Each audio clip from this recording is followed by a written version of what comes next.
واسرقوا من الحياة أجمل لحظات عمركم، لأنه فعليا يا جماعة الخير اللحظات اللي بتروح مستحيل ترجع، شو ما حاولنا نحييها، شو ما حاولنا نعمل. لو رجعنا الأشخاص والأماكن، لو رجعنا التفاصيل بكل ما فيها، مستحيل نرجع شعور لحظة كانت لأول مرة.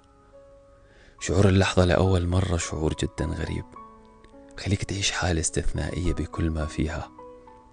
فعشان هيك عيشوا لحظاتكم بكل تفاصيلها، وبعمركم لا تدوروا انكم تعيدوا اللحظة، لأنه مرات لما بنرجع بدنا نعيش لحظة بنفس تفاصيلها بنشوهها أكتر. حاولوا انكم تخلقوا لحظات جديدة، حاولوا انكم ما توقفوا على المواقف، حاولوا انكم ما تأجلوا الشعور، لأنه صدقوني كل إنسان أجل شعوره مات جواته، لأنه رح يندفن فيه، ما رح يعرف يعبر عنه أو يحكيه.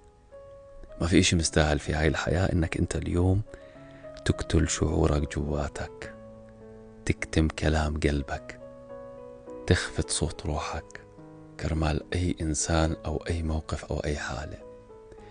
كل شي بالدنيا بتقدر تستناه أو حتى يستناك، تصبر عليه بالوقت لتشوفه أنت مريح بالنسبة إلك. إلا شعورك كل ما زاد مدته جوا قلبك من دون ما تعبر عنه، كل ما زاد عمقه وصار صعب عليك إنك أنت تحكيه.